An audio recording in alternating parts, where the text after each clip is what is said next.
Hi hello welcome back to my YouTube channel. ഇന്ന് വന്നിട്ടുള്ളത് ഒരു വെറൈറ്റി ചിക്കൻ കറീൻ്റെ റെസിപ്പി ആയിട്ടാട്ടോ. വളരെ പെട്ടെന്ന് മസാലകളൊന്നും ചേർക്കാതെ നല്ല ടേസ്റ്റി ആയിട്ട് നല്ല ജ്യൂസി ആയിട്ടുള്ള ഒരു ചിക്കൻ കറിയാണ് കേട്ടോ.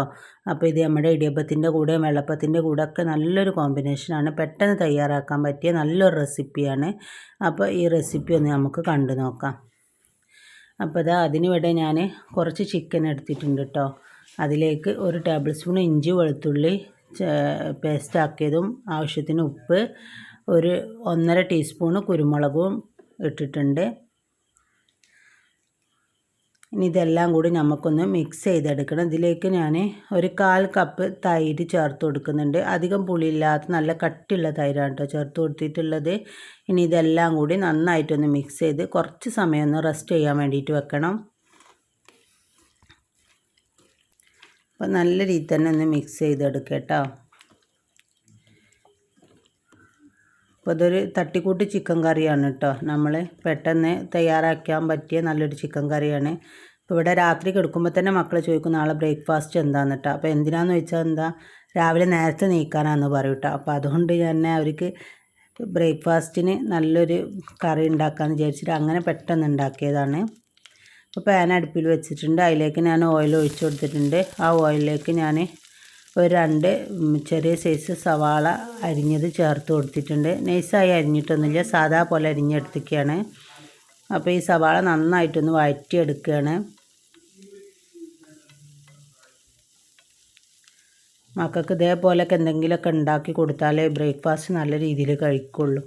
അപ്പോൾ അത് കാരണം കൊണ്ട് നമ്മൾ കുക്കിംഗ് അറിയാത്ത ആളാണെന്നുണ്ടെങ്കിലും മക്കളൊക്കെ ആയാലും കുക്കിംഗ് ഓട്ടോമാറ്റിക് ഇങ്ങനെ അങ്ങോട്ട് പഠിച്ചു വരില്ലേ. അപ്പോൾ അതേപോലെ ഉണ്ട് എൻ്റെ കുക്കിങ്ങിൻ്റെ അവസ്ഥയും. അപ്പോൾ നമ്മുടെ സവാളൊക്കെ ഇങ്ങനെ വഴറ്റിയിട്ട് ഞാനത് മാറ്റി വെച്ചിട്ടുണ്ട്. നല്ല ബ്രൗൺ കളറായിട്ടുണ്ട് കേട്ടോ. അപ്പോൾ അതൊന്ന് മാറ്റി വെച്ചിട്ടുണ്ട്. ഇനി പാൻ അടുപ്പിൽ വെച്ചിട്ട് അതിലേക്ക് ഞാൻ കുറച്ച് വെളുത്തുള്ളി ഇട്ട് കൊടുത്തിട്ടുണ്ട് കേട്ടോ.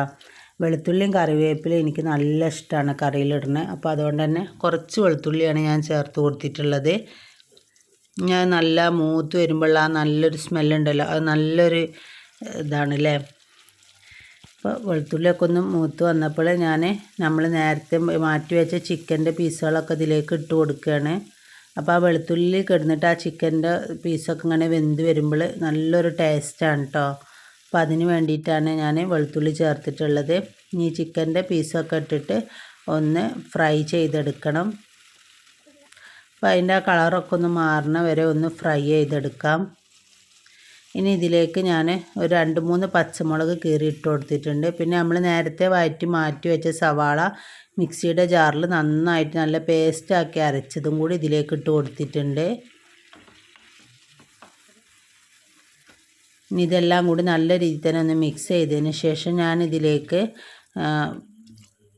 1.5 കപ്പ് സാദാ തേങ്ങാപ്പാലിൻ്റെ 2-ാം പാലുണ്ടല്ലോ അതാട്ടോ ഒഴിച്ച് കൊടുത്തിട്ടുള്ളത്. ഇനി ഈ തേങ്ങാപ്പാലിൽ കിടന്നിട്ട് ചിക്കന് ബാക്കിയും കൂടി ഒന്ന് വെന്ത് വരണം. അപ്പോൾ നമ്മളിതിൽ മുളക് പൊടിയോ മഞ്ഞൾപ്പൊടിയോ മല്ലിപ്പൊടിയോ ഒന്നും ചേർക്കുന്നില്ല കേട്ടോ. ഈ കുരുമുളകിൻ്റെ പച്ചമുളകിൻ്റെ ഒക്കെ ആ എരിവ് മാത്രമേ ഉള്ളൂ. അങ്ങനത്തതൊക്കെ ആകുമ്പോൾ രാവിലെ നമുക്ക് ബ്രേക്ക്ഫാസ്റ്റിൻ്റെ കൂടെ ഒക്കെ ഒരുപാട് മസാല ഇട്ടിട്ട് കഴിക്കണേക്കാട്ടിയും ഒന്നും കൂടി നമ്മൾക്ക് നല്ല ടേസ്റ്റി ആയിട്ട് കഴിക്കാൻ പറ്റുന്നത് ഇതേപോലെ മസാലകളൊന്നും അധികം ചേർക്കാത്ത അങ്ങനത്തെ ഒക്കെ കറികളാണ് കേട്ടോ. അല്ല രാവിലെ തന്നെ നമ്മൾ ഇങ്ങനെ വലിയ മസാലയൊക്കെ കൂട്ടി കഴിക്കുമ്പോൾ നമുക്കൊരു സുഖം ഉണ്ടാവില്ല. അപ്പോൾ നമ്മുടെ ചിക്കൻ കറിയൊക്കെ കുറച്ചൊന്ന് തിക്കായി വന്നിട്ടുണ്ട് കേട്ടോ. ആ സവാള അരച്ചതൊക്കെ ചേർത്തുകൊണ്ട് തന്നെ നല്ല തിക്കായിട്ടാട്ടോ കിട്ടിയിട്ടുള്ളത്. അപ്പോൾ തേങ്ങാപ്പാലിലൊക്കെ നല്ല രീതിയിൽ ചിക്കന് വെന്ത് കിട്ടിയിട്ടുണ്ട്. അപ്പോൾ ഇതിലേക്ക് ആവശ്യത്തിനുള്ള ഉപ്പിട്ട് കൊടുക്കാൻ മറക്കരുത്.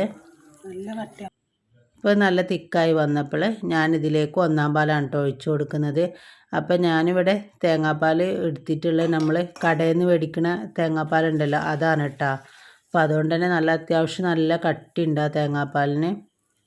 ഇനി ഇതിലേക്ക് ഞാൻ 1 ടീസ്പൂൺ ചില്ലി ഫ്ലേക്സും കുറച്ച് മല്ലിയിലയും കൂടി ഇട്ട് കൊടുത്തിട്ടുണ്ട്.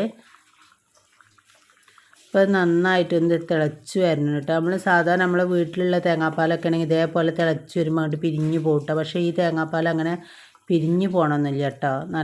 നല്ല ടേസ്റ്റ് ഉണ്ടായിരുന്നു. നമ്മൾ സാധാ വീട്ടിലുണ്ടാക്കുന്ന തേങ്ങാപ്പാലിൻ്റെ അതേ ടേസ്റ്റ് തന്നെ എന്നിട്ടുണ്ടായിരുന്നത്. ഇപ്പം എന്തായാലും നമ്മുടെ കറി ഇവിടെ റെഡി ആയിട്ടുണ്ട്. അതിലേക്ക് ഞാൻ ഗാർണിഷിന് വേണ്ടി കുറച്ചുകൂടി ചില്ലി ഫ്ലേക്സും കുറച്ച് മല്ലിയിലയും കൂടി ഇട്ട് കൊടുത്തിട്ടുണ്ട് കേട്ടോ. ഇനി ഇതിലേക്ക് ഞാൻ 1 ടീസ്പൂണ് നമ്മുടെ നെയ്യും കൂടി ചേർത്ത് കൊടുത്ത് ഇപ്പം നമ്മുടെ കറി ഇവിടെ റെഡി ആയിട്ടുണ്ട്. എല്ലാവരും ഇതൊന്ന് ട്രൈ ചെയ്ത് നോക്കുക. നിങ്ങൾക്ക് വീഡിയോ ഇഷ്ടപ്പെട്ടാൽ ലൈക്ക് ചെയ്യാനും ഷെയർ ചെയ്യാനും കമൻറ്റ് ചെയ്യാനൊന്നും മറക്കരുത് കേട്ടോ. സബ്സ്ക്രൈബ് ചെയ്യാത്ത കാണുന്ന കൂട്ടുകാരുണ്ടെന്നുണ്ടെങ്കിൽ ഒന്ന് സബ്സ്ക്രൈബ് ചെയ്ത് സപ്പോർട്ടും കൂടി ചെയ്യുക.